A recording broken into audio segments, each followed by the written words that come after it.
धुळे मनपा जप्ती पथकाकडून 2 नंबर गल्लीतील 4 गाडी सील, 4थ्या गल्लीत भरणा करण्याचे आश्वासन दिल्याने कारवाई स्थगित। याबाबत अधिक वृत्त असे की धुळे मनपा आयुक्त अमिता दगडे पाटील, अतिरिक्त आयुक्त करुणा डहाळे यांच्या मार्गदर्शनात थकबाकीदारांकडून वसुली करण्यासाठी बैठक घेण्यात आली। या बैठकीत जप्ती पथक प्रमुख म्हणून शिरीष जाधव यांची नियुक्ती करण्यात आली। तर त्यांच्या अंतर्गत सध्या मनपा क्षेत्रात येणारे सर्व थकबाकीदार मोठ्या प्रमाणात झाले असून या थकबाकीदारांवर कारवाईचा बडगा सुरू आहे। त्यानुसार सध्या थकबाकीदारांवर कारवाई सुरू असून आज दिनांक 14 फेब्रुवारी 2024 रोजी धुळे शहरातील गल्ली नंबर 2 येथील डॉक्टर विजय देशमुख यांच्याकडे व प्रिंटिंग प्रेसचे पावसकर यांच्याकडे प्रत्येकी 70,351 प्रमाणे असा एकूण 1,40,600 रुपयाचा थकबाकी असल्याने 4ही गाडी सील करण्यात आले असून गल्ली नंबर 4 येथील मरीमाता मंदिरासमोर असलेल्या खंडेलवाल यांच्याकडे थकबाकी असल्याने सदर थकबाकी दुपारपर्यंत भरू असे आश्वासन दिल्याने कारवाई तात्पुरता स्थगित करण्यात आली। तर सदर कारवाईच्या मार्फत मनपा जप्ती पथकामार्फत थकबाकीदार मालमत्ता करधारकांना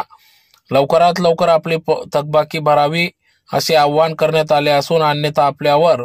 कारवाईचा बडगा सुरू राहील व कारवाई करण्यात येईल व आपली मालमत्ता ही सील करण्यात येईल असे आवाहन यामार्फत करण्यात आले।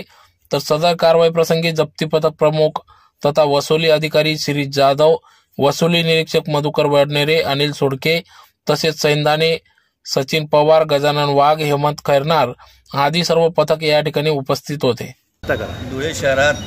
बऱ्याच मोठ्या प्रमाणात थकबाकीदार असल्याने धुळे महापालिका आयुक्त महाशय आयुक्त साहेब अमिता दगडे पाटील यांच्या आदेशाने जप्ती पथक नेमण्यात आले असून त्या अनुषंगाने आज दिनांक 14/2/2024 रोजी गल्ली नंबर 2 येथील डॉक्टर विजय विष्णू देशमुख यांच्याकडे 70,351 रुपये थकबाकी असल्याने 2 गाड्यांची व तसेच डॉक्टर विजय विष्णू देशमुख व वड्डार पावसकर प्रिंटिंग प्रेसवाले यांच्याकडेही 70,351 रुपये बाकी असल्याने सदरचे 4 गाड्या सील करण्यात आलेले आहे। तसेच गल्ली नंबर 4 येथील मरीमाता समोरील खंडेलवाल यांच्याकडे 4,59,000 रुपये 4,59,924 रुपये थकबाकी असल्याने त्यांचे दुकान सील करण्यासाठी आलो असता त्यांनी दुपारपर्यंत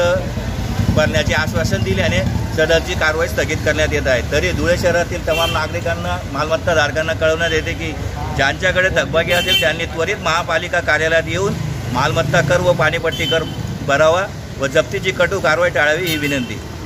कोण होतं कार्यवाहीसाठी वसुली अधीक्षक शिरीष जाधव, वसुली निरीक्षक मधुकर वडनेरे, वसुली निरीक्षक अनिल सोडके, सैंदाने सचिन पवार, गजानन वाघ आदी, हेमंत खैरनार आदींनी सदरची कारवाई केलेली आहे।